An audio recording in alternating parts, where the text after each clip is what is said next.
दाइ हामीले के भने अब गाडी जोगाउन सकेन।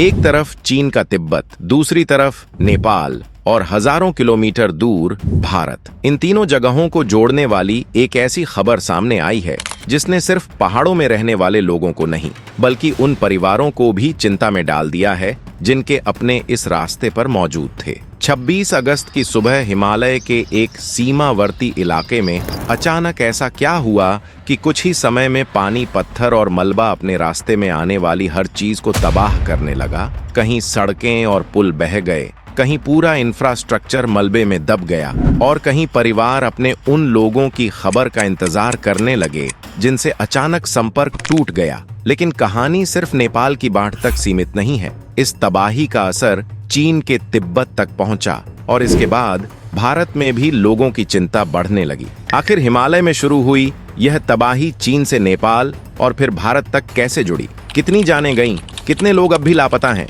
और भारत के लिए इसका असली मतलब क्या है? आज की इस पूरी रिपोर्ट में शुरुआत से लेकर लेटेस्ट अपडेट तक एक एक करके पूरी कहानी समझेंगे। आइए शुरू करते हैं आज की इस वीडियो को। इसी तरह की और रहस्यमयी जानकारी प्राप्त करने के लिए हमारे चैनल ट्रू हिस्ट्री को आज ही सब्सक्राइब करें और बेल आइकॉन को प्रेस करें।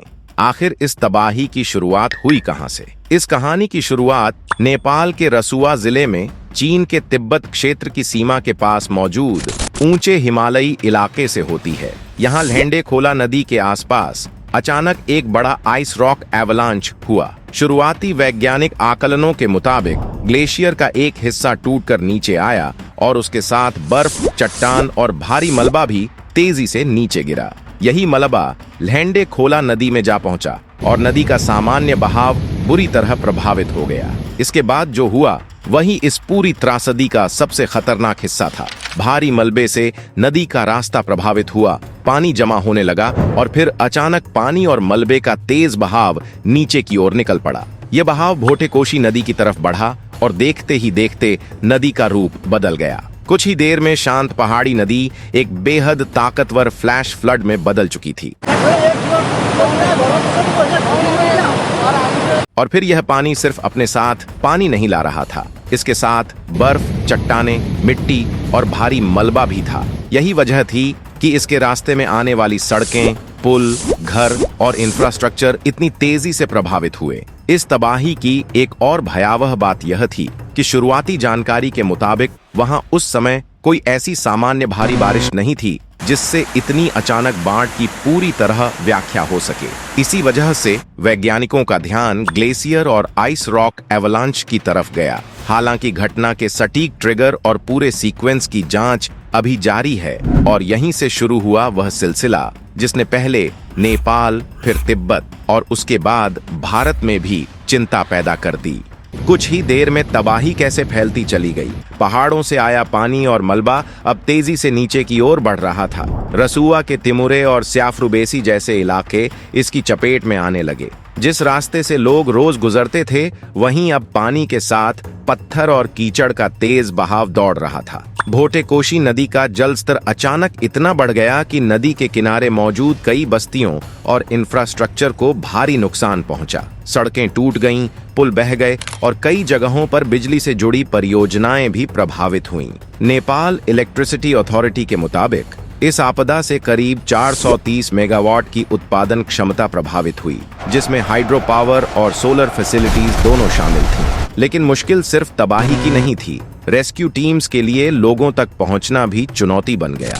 कई रास्ते टूट चुके थे और कुछ प्रभावित इलाकों में पानी इतना ज्यादा था कि हेलीकॉप्टर तक आसानी से लैंडिंग नहीं कर पा रहे थे। ऊपर से बिजली और कम्युनिकेशन लिंक्स के टूटने ने हालात और मुश्किल कर दिए। और तभी इस पूरी घटना ने नेपाल की सीमा पार कर चीन के तिब्बत क्षेत्र को भी अपनी चपेट में ले लिया। तो फिर आगे चीन के तिब्बत में क्या हुआ? नेपाल से लगी सीमा के दूसरी तरफ है चीन का तिब्बत स्वायत्त क्षेत्र और यहीं स्थित है गिरोंग काउंटी। यहाँ भी अचानक आए मलबे और बाढ़ ने हालात बिगाड़ दिए। सबसे ज्यादा असर गिरोंग पोर्ट यानी नेपाल और चीन के बीच महत्वपूर्ण बॉर्डर क्रॉसिंग के आसपास देखने को मिला। मलबे के तेज बहाव ने सड़क संपर्क को काट दिया और बिजली तथा कम्युनिकेशन व्यवस्था भी प्रभावित हुई। सीमा क्षेत्र में मौजूद लोगों के लिए बाहर निकलने के रास्ते मुश्किल हो गए और कई लोग लापता बताए गए। चीन की सरकारी समाचार एजेंसी के मुताबिक गिरोंग इलाके में भारी नुकसान हुआ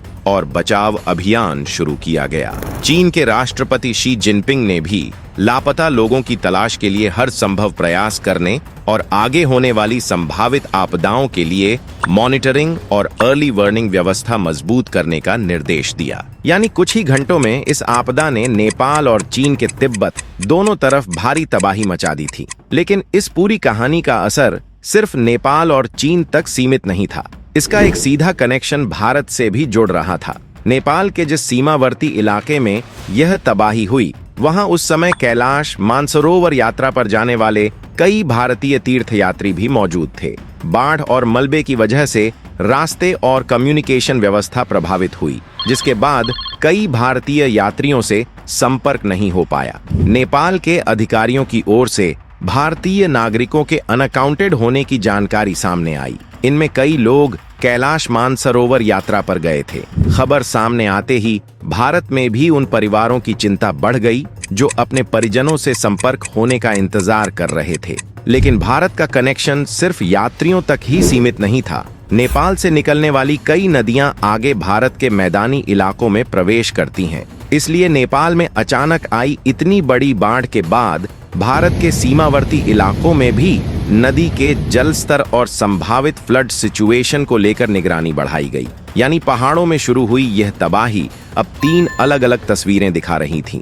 नेपाल में तबाही, तिब्बत में नुकसान और भारत में अपने लोगों की सुरक्षा तथा संभावित बाढ़ को लेकर बढ़ती चिंता। लेकिन इस तबाही की असली कीमत कितनी बड़ी थी, इसका अंदाजा तब हुआ जब रेस्क्यू टीम्स ने नुकसान और लापता लोगों की संख्या जुटानी शुरू की। अब सामने आने लगी तबाही की असली तस्वीर। शुरुआत में जो तस्वीर सामने आ रही थी वह सिर्फ टूटे हुए पुलों और बहती सड़कों तक सीमित नहीं थी। जैसे जैसे रेस्क्यू टीम्स अलग अलग इलाकों तक पहुंचने लगीं, सामने आया कि इस सैलाब ने अपने पीछे कितना बड़ा मानवीय संकट छोड़ दिया है। 27 अगस्त को उपलब्ध लेटेस्ट रिपोर्ट्स के मुताबिक नेपाल में कम से कम 162 लोगों की मौत की पुष्टि हो चुकी है।